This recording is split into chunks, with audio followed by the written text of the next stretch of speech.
And we are back on this Friday morning. Let's quickly go over that weather forecast. If you haven't heard by now, you better bundle up. Actually, not today, but 55 degrees out there right now. High temperatures for today, 76. Get out and enjoy, because around 4 o'clock, 3, 4 o'clock today, we have a 30% chance of showers. And then, of course, with that rain, the colder weather definitely moves in. Check out your high for tomorrow, 57 with the low of 42. But it looks like we're going to see some rain over the weekend, possibly on Saturday. There it is. And then look at next week, lower or cooler temperatures, rather, much cooler. Almost at the freezing mark, but not quite freezing just yet. 230-4988 gets Frank. Now I want to introduce you to Miss Jennifer Pitts Adair. How are you this morning? I'm good. Good. Feeling kind of comfortable up here. I was like, you've written a book, and not just any book. This book that you've written is A Year in the Life of April 27th, 2011 Tornado Survivor. Let's talk about a little bit of history here, Jennifer. You just got through telling me you are a third-generation E5 survivor. Yes. Explain that. In 1974, my grandparents lost their house at the F5 that came through April 3rd. Actually took the life of my aunt and 2 cousins I never met. And then on April 27th of last year, my parents lost their house in the F5, and then my husband and I lost our house in the F5. So. Yeah, let's show the cover, excuse me, the cover of that book again. And I just told her, I said, as sad as this is to say, that, oh, you really can't see it. Abby, take a shot of this if you can.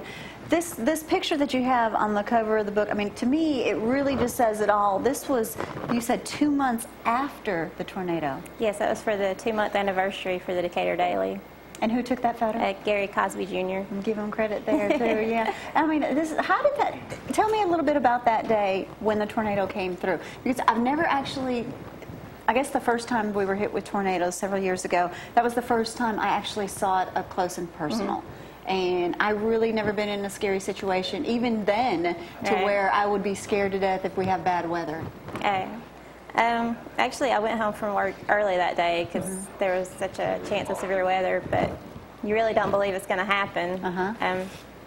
So when they put the warning out for, I was down in Phil Campbell at the time when I heard about it on the news. I went ahead and put pillows and blankets in the closet, still not thinking anything was going to happen. And when the tornado warning went out for Limestone County, I went in to the closet and actually laid down in the closet, which was something I never do. Now, were you by yourself? I was home alone that day. My husband was still at work, and I actually called him and told him the warning had just went out for Limestone County, and to stay at work and not leave work until he called. And I told him it was okay. Did he listen? Well, I lost my cell phone during the storm. So I'll tell you what happened was when it hit. I heard it first, and it really does sound like the freight train barreling down the track. So that's true. That's true. And you could feel all the pressure pass over. And it really scared me then because I realized there really was a monster coming over me. And I was in my bathroom closet, which was, our walk-in closet there. And so I reached up for our clothes rack to hang on to. And I just kept reaching because the wall was already gone. Oh, my goodness. It's like I feel it vibrate right before, and it just disappeared. And my cell phone and purse, everything actually ended up underneath that wall. And so when my husband started trying to call, there was no answer because I couldn't get to my cell phone. So did he panic and get in the car and rush home? He did. He came home. It was time for him to get off work. And he said he started hearing about it on the radio a couple of miles from the house. And then when he got about less than half a mile from our house, he couldn't even get through because of the damage. And right. Obviously, we're showing some video here. Many of us remember this all too well. I can't imagine what he was thinking, knowing he can't get in touch with you and then seeing all of this on his way home. But what made you decide to write a book about this?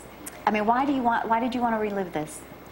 Well, actually, a lot of people kept asking me what happened because everybody's surprised that I even survived it because there was nothing left of our house. So literally when you, were your eyes closed during this whole time? Well, were you watching all this stuff around you? I had a pillow over my head, and it did fly up in the middle because there was a break because apparently we got hit with the center of it. And it was about 3 seconds where it just got really calm, and I thought it might be over and just kept laying there. And apparently I loosened my grip on the pillow because when it started back up the backside, my pillow flew up, and I did see, but I didn't really see what was there. I actually saw a sunny day, beautiful. So when you opened your eyes and looked up, it was gorgeous. It was beautiful. And calm after the storm, I guess. Well, no, it was in the middle of the storm. I don't know what kind of miraculous thing I saw there, I can't explain it. Because I did not see what was really there, and I'm thankful I didn't. And then the back part hit, and the house was already gone, so I felt the entire back part of the storm, and things hit me. And so when I woke up, when I opened my eyes up, I was just sitting there, and I could see the entire neighborhood. Wow. Because I was just laying on a foundation. Everything was gone. You know, when we're listening to stories like this and you hear some people say they don't believe in God, I bet you at that moment anyone would have been praying like they've never prayed before.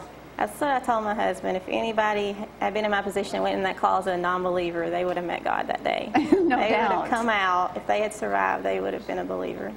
No doubt. So you open your eyes, you're literally, there you are. I mean, here this picture shows 2 months after the fact, but I'm sure there was a lot more debris around you. What was the first thing you thought when you stood up and looked around? Well, I stood up and looked around, and there was nobody there. It was so quiet. There were no animals, no birds, nothing. There was not a sound. And you sit there for a few minutes looking around, and you know, I thought I might have been the only person in the neighborhood who survived. And I'm sitting there on a foundation. I didn't know what was coming because obviously, you know, growing up in the family from 74, I knew in 74 there was a second tornado that came behind it. I mean, 62 actually hit the area. Yeah, and so, you know, my first thought was I've got to find somewhere to go. You know, I was still in shock, and one of the neighbors behind us, their doors were blown off and their house was still standing. So I just ran in their house, and nobody was home. Oh, so you're still alone. I'm still alone. Yes, so yeah. So I was in there pacing back and forth praying, and just out of nowhere, this man walked in the door and asked me if I was okay and if I wanted to go to his house. And I told my husband, I was like, you know, under normal conditions, you don't just follow a strange man, but, you know, he was so thankful to see someone. He was the first person alive, and I joke around about, you know, he wore an Alabama cap, so I knew he was okay. That was my angel right there. So. I mean, did you cry throughout this whole thing, or did you break down afterwards? And I did not cry. Well, I think I started crying a little when I saw what had happened. And then when I finally found my husband, or he found me when we were reunited in the neighbor's house, it just, gosh, it makes me want to cry now. I can't imagine that. Yeah, because he showed up. He actually had to run into the neighborhood about a quarter mile, and he just saw the house gone. And he didn't know where you were. He didn't know where I was. So. Goodness, there's a story all by himself, just getting his emotions and hearing him talk about everything. Yes. All right, so the first time your home was hit, you rebuilt?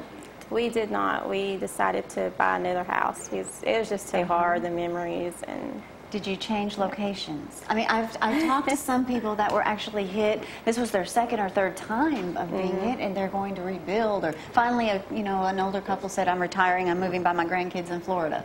You know, I'm not going to rebuild again." Actually, we stayed in Capshaw, but we moved a few miles away. So we thought we were out of the path. So you're the youngest of the bunch, and you have gone through all of this along with your parents. So I asked her, should we get the metal detector around here, see if there's just a magnet in your way? Maybe. I don't know. Our family seems to attract them. So. What do you think's the best thing? Obviously, you have a beautiful baby now, and while you were writing this, you were, of course, expecting. What do you think? I mean, what do you think people get out of this? I mean, how has this changed your life? Well, obviously, it's kind of a healing experience for me. Just to be able to release it, and my husband's actually a counselor, so he suggested it might be good just to write it down, and nobody would have to see it, just to get it all out there. So that's how I started it. And then just looking back over the year at some of the things I went through, some of the things I thought and felt, and I've come a long way, so it's really helped me see. How old are you, Jennifer? I'm 31. That's a lot to go through for 31 years. That's a lot to go through at any age. The book, where can people get the book? You can buy it locally at Pablo's on Market, or off of Amazon or Barnes & Noble online. Now, I have to warn you, I couldn't read this because I would be in tears constantly, so I was like, Abby, here, read this. So I made her do it. But she said, be very careful, because if you've ever lost a loved one, or, you've actually experienced going through this, it may help you, and then again, it may make you a little sad, but, but it's extremely interesting to know a perspective of how, what you thought. And probably, I'd be more interested in how much it's changed your life and what you do now. Do you complain about things you used to complain about? No. Oh, gee, the kitchen's a mess. Who cares? No. Actually, when we moved to our new house, we had our refrigerator, when it was installed, the water hose wasn't connected completely tightly. And so it was set there for about 8 weeks before it leaked enough that the damage ran around the corner of the baseboard, and we could see it. So, you know, a lot of people would have been upset that they had this wall damage, water damage, and we were just like, well, you know, it wouldn't be us if something didn't go wrong. Well, true. So let's talk about Chick-fil-A for just a moment. You know, when that happened, and it's kind of a little running joke, Matthew, Kyle, of course, and his wife Ann, everybody was going out to help everyone, but it was a Sunday, and we all know we can't get Chick-fil-A on a Sunday, and I'll never forget when we were passing out those sandwiches, and they were still warm. People were shocked when they got them. They were like, we're getting Chick-fil-A on a Sunday. I was like, oh yeah, I didn't realize that. Yes, I was one of those people who got it. So that was that. Did it surprise you how the community came together to help, or were you overwhelmed by how many people were there so quickly, or did you expect that? Or, I mean, this area is great for that. Yeah, I mean, in a way, it's a little surprising that, you know, everybody did come out. But at the, you know, the other side of it, growing up here locally, I know how good of people there are and how big of hearts people have. So it really didn't surprise me too much that the community pitched in. Anyone special you need to thank? Too many people. Too many people. I figured that. Well, great. Well, Jennifer, again, you guys can get this book, Sheltered by God. This is just a journal that she'd kept. And I mean, it really is interesting. And it really just puts a whole new thought on, I guess, daily issues, too. Yeah. Quit complaining about things we shouldn't complain about, I guess, is number one. Yes, I still have people, especially, you know, during the first few months, complain to me about really small stuff. And I'm saying, like, I'm in a temporary apartment. You know, my pets are missing. And you really were almost to me missing. About that. Don't you want to just look at somebody when they're complaining about such a stupid thing and say, really? Yes, but you just smile and you're like, okay. You're very kind. You're very kind. Well, it's been a pleasure meeting you. It was nice meeting you. Get the book, Sheltered by God, if you need any information or need to get in touch with, of course, Jennifer. Do you do any speaking? Do you go talk to groups or anything? I talk anywhere people ask me to. All right. Just share God's message. If that's something that you're interested in, you can contact us if you don't know how to get in touch with Miss Jennifer, and we'll pass that information along. Pleasure meeting you. Thank you. Take care. All right, we're going to take a break. Stay with us. We'll be right back.